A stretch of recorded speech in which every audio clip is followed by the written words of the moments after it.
ఏంది నువ్వేదో ఎదురుగా చూస్తున్నట్టు మాట్లాడుతుండవు? ఆ చూస్తూనే ఉన్నానుగా, అటు చూడు.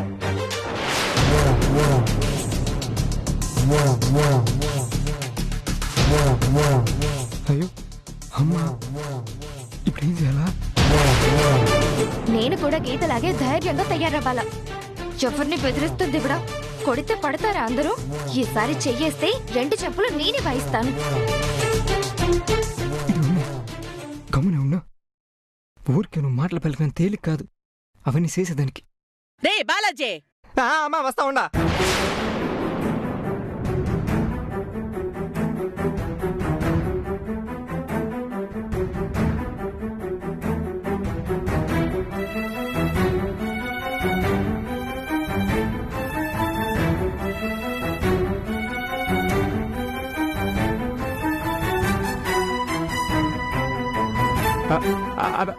మేడం మేడం ఇంద్ర తల్లిని పట్టుకునే రాయిట.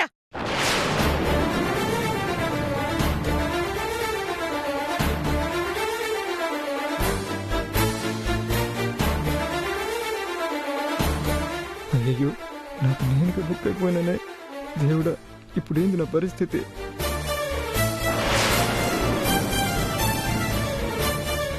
ఏందమ్మా, ఎందుకు అట్ట అరుస్తూ ఉండ ఆఫీస్లో? పిలిచినంటనే రాకపోతే అరవకేం చెయ్యాలరా? ఏందక్కడ దాంతో ఏం పని? ఏం మాట్లాడుతుండవరా?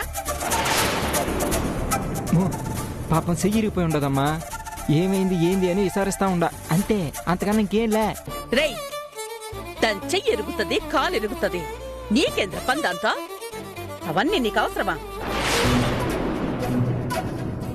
అంటే ఒకే చోట పని చేస్తున్నాం కదా, కనపడినప్పుడు అడకపోతే బాగుండదు. మేనస్ లేదనుకుంటారు, పెంపకం సరిగా లేదని మళ్ళీ నిన్నే అంటారు. దాని సర్టిఫికేట్ ఎవరికి కావాలరా? చూడో, ఇట్టా పనికి మలనాళ్ళతో మాటలు పెట్టుకోబాక. పదా, పెళ్లికి షాపింగ్ చెయ్యాలా?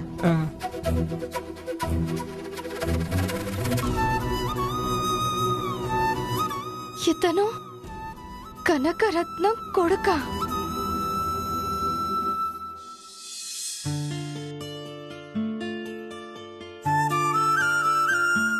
గీత తెలుసు కదా నీకు? గోవిందం వాళ్ళ అన్నకే నా మేనకోడల్నిచ్చి పెళ్లి చేసినాను. ఇతను మన కనకరత్నం కొడుకే, నీకు తెలిసే ఉంటుంది కదా. అబ్బాయి పేరు గోవిందం,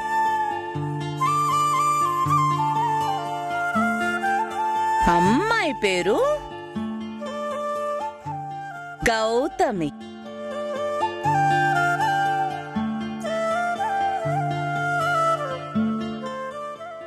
వీళ్ళిద్దరికీ ఇరు కుటుంబాల సమ్మతంతో పెళ్లి చూపులు ఏర్పాటు చేస్తాం.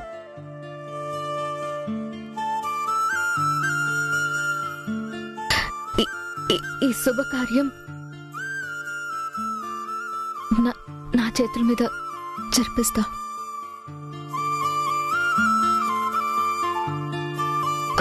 అది నా బాధ్యత.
అన్నట్టు అర్థం చేసుకోలేదు. ఆవిడ మొండి మనిషి. తల్లిగా ఆమె కోరుకుంది కరెక్టే కావచ్చు, కానీ నాకు కొన్ని ఆలోచనలు ఉంటాయి, ఆశలు ఉంటాయి. దానికి తగ్గట్టు బతకాలనుకుంటాను.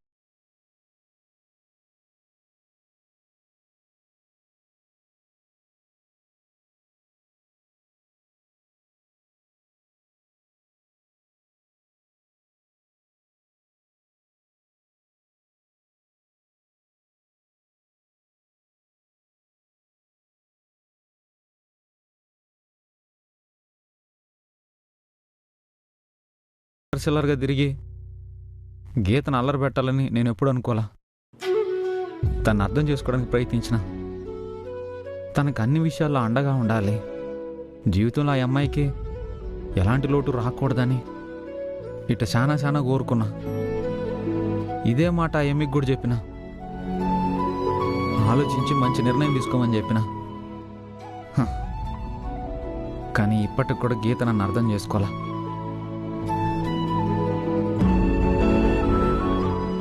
గీత సరైన ఒక్క మాట చెప్తే అమ్మతో మాట్లాడదామని ఆశపడినా. కానీ చూసినావు కదక్క, నేను ప్రేమించిన మనిషి నాకు దగ్గరుండి పెళ్లి చూపులు చూస్తున్నదక్క. నిశ్చితార్థం జరిపిస్తుందంట, పెళ్లి కూడా జరిపిస్తుందంట. ఇదేందక్క? గోవిందం, నువ్వు అనవసరంగా ఎక్కువ బాధపడుతున్నావు. ముందు భోంచే చెప్తా. ఏందక్క, నేను అనవసరంగా బాధపడుతున్నానా? నీకు కూడా నా బాధ అర్థం కాలేదా? అవునులే, నువ్వు కూడా ఆడదానివే కదక్క. మగాడంటే చాలా సులువుగా తీసేసుకుంటారనుకుంటా. అంటే మగాడంటే ఏముండదులే, ఇష్టపడతాడు, 4 రోజులైనాక మర్చిపోతాడని అనుకుంటారేమో.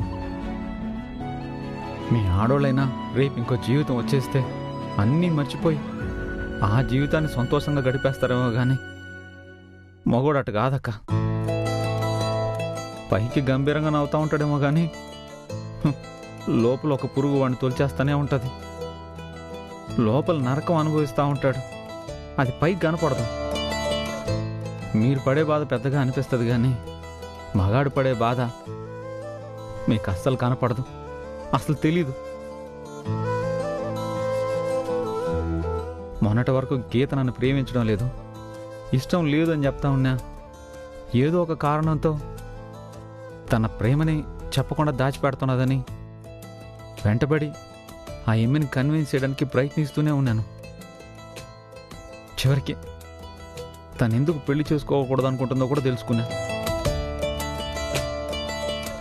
తను పెళ్లి చేసుకుంటే వాళ్ళ అమ్మ నాయని ఈడ్చిపెట్టి దూరంగా పోవాల్సి వస్తుందా అని, అసలు పెళ్ళి చేసుకోకూడదని, జీవితాంతం పెళ్లి చేసుకోకుండా అమ్మా నాయనతో ఉండిపోవాలి అనుకునిందంట. నేను చెప్పినానక్క, పెళ్ళైనాక కూడా మీ అమ్మా నాయన్ని మా అమ్మా నాయన మాదిరిగానే చూసుకుంటాను అని. గీతని నేను భర్తలా కాకుండా కన్న తండ్రిలా చూసుకుంటానని చెప్పిన. ఏదో నేను ఆ ఏమిని ఒప్పించడానికి చెప్పలేదక్క, నా మనసులో నేను అనుకుని చెప్పిన. నేను అదే మాట మీద నిలబడతా. గీతకు వాళ్ళ అమ్మ నాయన్ని పెళ్ళి కూడా తనతోనే ఉంచుకోవాలని ఆశ. దానికి కూడా నేను సరేనన్నా. గీతకి నేను ఈ విషయం చెప్పినాక ఆలోచించి ఒక మంచి నిర్ణయం చెప్పమన్నా. కానీ ఈడకొచ్చినాక ఏం చేసిందో చూసినావు కదా. మా అమ్మ నాకు సంబంధాలు చూస్తానంటే సరేనంది.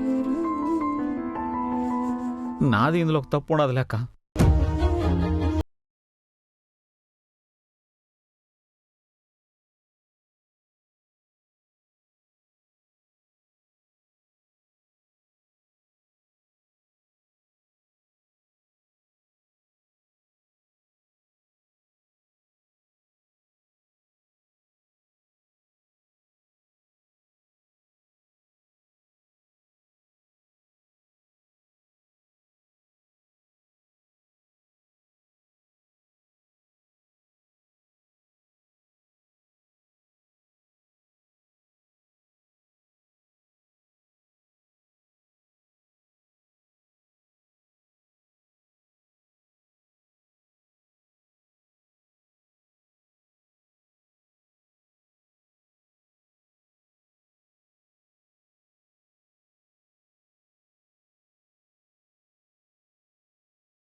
నీకు నవ్వులాటకుండదా? చూడు గోవిందం, గీతను అర్థం చేసుకున్నాను, గీతను ప్రేమించాను అని ఇన్నిన్ని చెప్తున్నావే, గీత మనసులో నువ్వున్నావనే విషయం నీకు తెలీదా? ఉండానని భ్రమలో ఉండిపోయినానక్క. లేదు అని ఇప్పుడు తెలిసింది. ఏం చేయాలో తెలియట్లా. గీతలేని జీవితాన్ని అసలు ఊహించుకోలేకపోతున్నాను. గోవిందం, నువ్వు ముందు భోంచేయి, నీకు విషయం చెప్తాను. వద్దక్క, నాకు తినబుద్ధి అయ్యట్లేదు. సరే, నువ్వు సంతోషపడే విషయం ఒకటి చెప్తాను, నువ్వు తిను. అక్క ప్లీజ్, నన్ను ఇబ్బంది పెట్టపాక. సరే, ఒక్క నిమిషం ఉండి వస్తాను.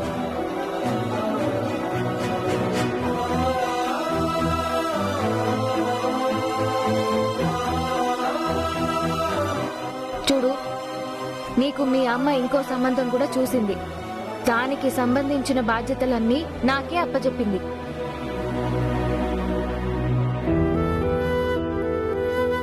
చూడు, ఇంతకంటే నన్ను బాధ పెట్టకు. నీకు దండం పెడతాను, లీవ్ మీ.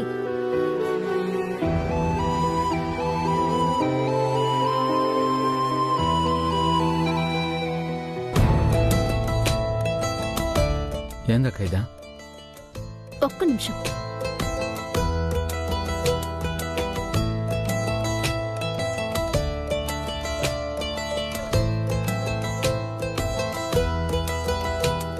చూడు,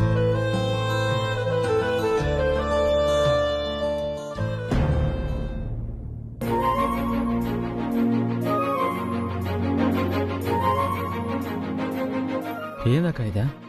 నా పేరు రాసున్నదా? నీ పేరు రాసింది ఎవరో కాదు, గీత. గీత? అవును, నేను రమణకి ఈ పేపర్స్ మీద గీతతో సంతకం చేయించి తీసుకురమ్మని చెప్పాను. అప్పుడు గీత తన పేరు మీద సంతకం చేయడం బదులుగా గోవిందం గోవిందం అని సంతకం చేసింది. ఒక్కటి కాదు, 10 పేపర్లలో.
సుఖంగా ఉంటాదని నేను నమ్ముతా ఉండా. కాని మీ అమ్మతో గీతకి రేపిబ్బందుంటాది. అప్పుడు కూడా నువ్వు గీత పక్కన నిలబడి గీత కోసం నువ్వు ఏవైనా చేయగలవనే నమ్మకం ఉంటేనే గీతని పెళ్లి చేసుకో. కాని మీరిద్దరూ కలవాలని నేను బలంగా కోరుకుంటా ఉండా. ఇప్పుడు గీత మనసులో నువ్వుండావని అర్థమవుతుంది కదా. నమ్ముతున్నానక్క. అప్పుడు నువ్వు చెయ్యాల్సింది బాధపడ్డం కాదు, గీతని ఒప్పించడం. దాని గురించి ఆలోచించు.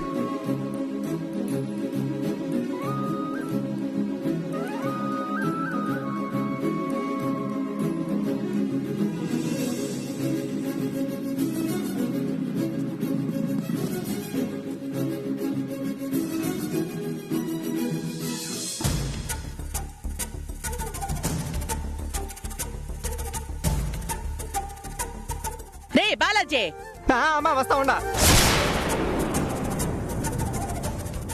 మేడం ఇంద్ర తల్లిని పట్టుకునే రాయిట. అంటే బాలాజీ కనకరత్నం గారి కొడుక?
నీతో ఒక 2 నిమిషాలు మాట్లాడాలి.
ప్లీజ్ చెయ్యి వదలండి. ప్లీజ్ పూరి, నేను చెప్పేది విను. దయచేసి చెయ్యి వదలండి. మీరు నన్ను చాలా ఇబ్బంది పెడుతున్నారు. వదలండి. వదులుతాను కానీ ఒక్క 5 నిమిషాలు ఉండు, నేను మాట్లాడాలి. ప్లీజ్ వదలండి. ఉంటానంటే వదులుతా. ముందు వదలండి.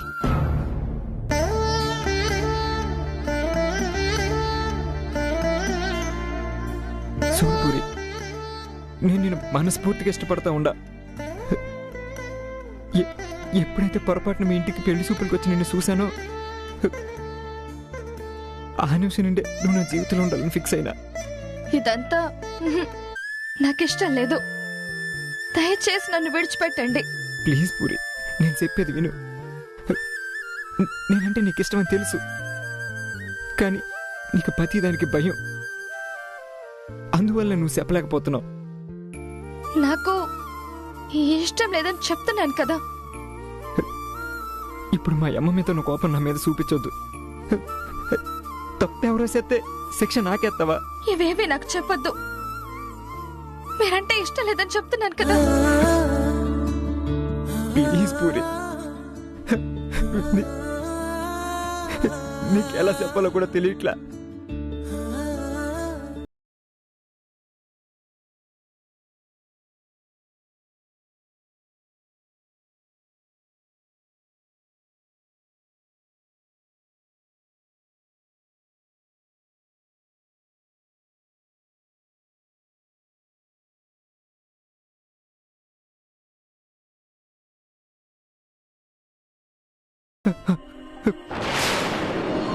సు-